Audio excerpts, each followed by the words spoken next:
Episode kali ini gue pengen bahas tentang mantan CEO Investri yang sampai sekarang ini masih jadi buronan, tapi dia bisa berkeliaran bebas. Bahkan, belum lama ini, dia bisa nonton balapan E1 Series di Qatar. Lu bayangkan, seorang buronan bisa bebas berkeliaran. Talk about hashtag kabur aja dulu. This is literally kabur aja dulu sebagai buronan. Halo semua, thank you yang sudah nonton dan subscribe channel YouTube gua. Dan sekarang gua membuka membership. Jadi buat lu yang pengen join jadi member di channel YouTube gua, lu bisa tekan tombol join dan pilih lu mau masuk tier yang mana. Gua ada 3 macam tier. Tier yang pertama adalah rookie, tier yang kedua adalah starter, dan tier yang ketiga adalah superstar. Nah, lu bisa pilih lu lebih cocok yang mana dan juga sesuai dengan budget lu, dan setiap tier ada benefitnya masing-masing. Oke, thank you dan jangan lupa daftar. Nah, buat lu yang belum tahu Investri itu apa dan kenapa ada kasus gagal bayar Investri, lalu mantan CEO-nya bisa kabur dan sampai sekarang nggak ditangkap, lu bisa nonton video gua yang ini nih di sini. Lu klik sendirilah ya. Balik lagi, kenapa mantan CEO Investri ini kok sampai sekarang nggak ditangkap ya? Ini kasus sudah bertahun-tahun lo naik, tapi nggak selesai. Nasabah yang uangnya sampai sekarang nggak balik dengan alasan gagal bayar, itu bener-bener nggak tahu lagi harus bagaimana. Kalau lo berpikir jadi penjahat itu nyolong, begal motor orang, ngerampok, membunuh, berarti kemungkinan lo nggak tahu atau belum tahu dengan yang namanya white collar crime atau kejahatan kera putih. Level kejahatannya nggak seperti begal atau ngerampok atau membunuh, tapi para pelakunya ini pakai jas. Punya perusahaan, sering tampil di seminar-seminar jadi pembicara, tapi ujung-ujungnya ngerampok duit dengan cara yang lebih sopan. Seperti yang dilakukan oleh Adrian Gunadi, mantan CEO Investri. Lalu OJK, aparat hukum, itu bagaimana sih kok nggak ada tindakan tegas? Salah satu alasan kenapa kasus Investri ini berlarut-larut, menurut gua penyebabnya karena OJK itu nggak langsung menindak sejak awal. Pendekatan mereka tuh yang terlalu pengertian. Mereka lebih suka memberikan waktu bagi perusahaan untuk memperbaiki diri daripada langsung mencabut izin atau membawa ke jalur hukum. Permasalahan dengan kejahatan kera putih, semakin diberi waktu,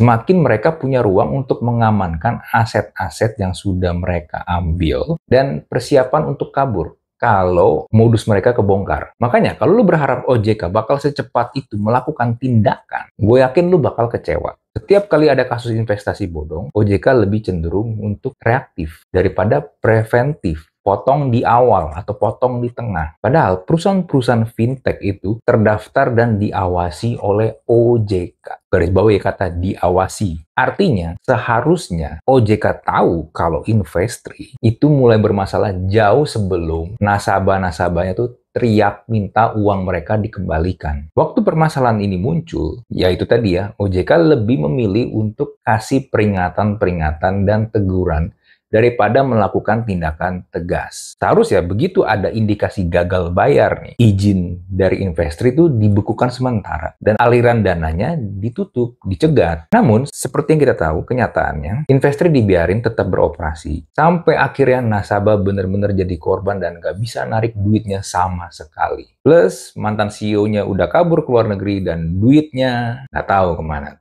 Satu hal yang menarik, foto Adrian Gunadi di event balapan E1 Series di Doha, Qatar, itu kan dipost sama Amir Ali Salemi. Amir Ali Salemi ini adalah CEO dari GTA International Holding yang awalnya berniat mengucurkan dana investasi seri D ke Investri sebesar 230 juta US dollar. Salah satu alasan yang dipakai untuk mengulur-ngulur waktu adalah GTA International Holding ini, yang diklaim kalau uang investasinya sudah masuk, mereka akan membayarkan atau mengembalikan uang dari nasabah yang tidak bisa ditarik. Tapi kelanjutannya, ternyata GTA International Holding ini sampai sekarang tidak mengucurkan dana sama sekali ke Investri. Pertanyaannya, apakah mereka mencium ada sesuatu yang nggak beres dengan Investri, makanya mereka cancel, mereka nggak jadi funding di Investri. Tapi kalau misalnya nggak jadi karena tahu ada sesuatu yang nggak beres dengan Investri, kenapa Adrian Gunadi yang statusnya sudah buronan kok bisa foto bareng dengan CEO-nya GTA? Apakah Amir Ali Salemi ini nggak tahu status buronannya Adrian Gunadi? Kalau memang tahu,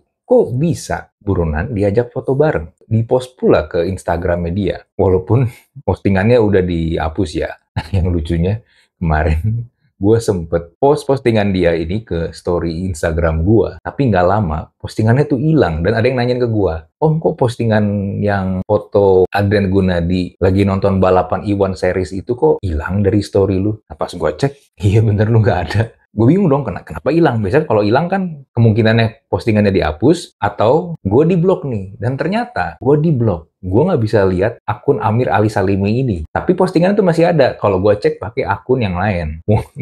Mungkin ya kalau menurut gue dia ini kali. Dia sebel, dia kaget, dia gerah. Tiba-tiba postingan dia yang sebelumnya biasa-biasa aja kok tiba-tiba rame. Kolom komen jadi rame. Udah gitu orang-orang komen dengan bahasa yang bukan bahasa sehari-hari yang dia pakai. Dia pakai bahasa Indonesia. Udah gitu ngetek OJK segala macam. Ya mungkin dia risih kali ya. Kira dia hapus atau apapun itu ya. Gue nggak tahu lah ya. Tapi kan itu pertanyaannya kenapa dia foto bareng gitu dan di-post. Nah, Adrian Gunadi sendiri, Investri sendiri adalah kasus white collar crime yang kesekian kalinya yang berujung nggak jelas. Pelakunya aman-aman aja dan yang dirugikan tetap masyarakat, nasabah. Sehingga timbul pertanyaan kenapa white collar crime di Indonesia itu susah banget ditindak. Kalau lu ngemplang miliaran rupiah pakai skema bisnis yang rapi, lu tuh bisa punya peluang untuk lolos. Kenapa? Karena di Indonesia kasus penipuan bisnis sering dianggap sebagai sengketa perdata daripada kejahatan serius atau pidana. Ditambah para korban yang memang lebih memilih supaya uang mereka itu bisa kembali, bisa balik. Kalau maunya begitu, kalau tuntutannya seperti itu, of course, masuknya ke perdata. Kalau pengen uangnya balik dan si pelaku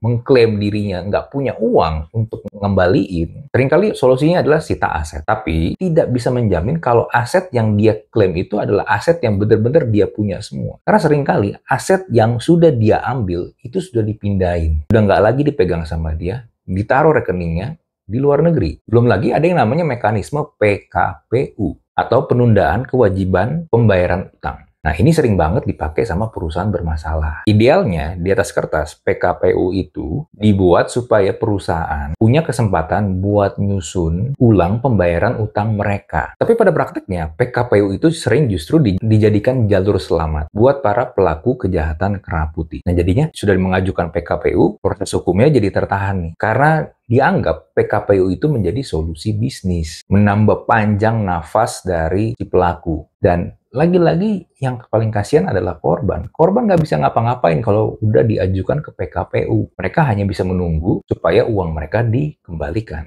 Dan pada akhirnya, dengan segala keribetan tersebut, membuat para korban akhirnya cuma bisa pasrah. Karena kalau diterusin, itu capek. Udah capek hati, capek pikiran, capek fisik, belum lagi biaya. Karena yang namanya sudah masuk ke proses hukum, pengadilan, itu pasti akan keluar biaya. Dan terkadang, biaya yang dikeluarkan jauh lebih besar daripada jumlah kerugian yang mereka derita. Sehingga, yaudah deh, daripada ribet segala macam, move on aja dari masalah ini, kelasin aja. Nah, karena perputarannya seperti itu dan terus-menerus terjadi, nggak heran, modus seperti ini, modus investasi bodong dan penipuan seperti ini, nggak pernah kelar dari Indonesia. Karena memang variabel-variabelnya itu mendukung untuk membuat pelaku nggak kena hukuman yang berat. Andaikan sampai kena hukum pun dia harus bayar denda segala macam, jumlah yang dia bayar seringkali nggak sebanding dengan total kerugian. Yaitu tadi, karena mereka ngeklaim asetnya udah habis, tinggal segini, mau bayar pakai apa.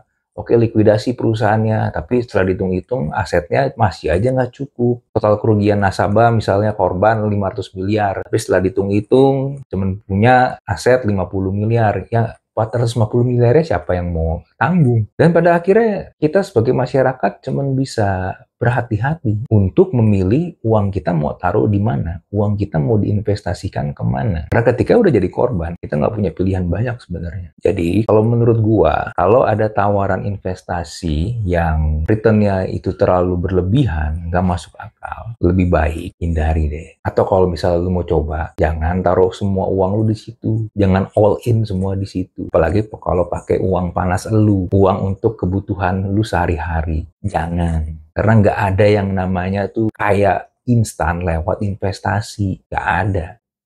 Oke, itu ya dari gua. Seperti biasa kalau lu punya pertanyaan, lu pengen komen, lu punya cerita, silahkan bisa langsung tulis di kolom komen. Kita jumpa lagi di Thinking Room episode berikutnya. Bye.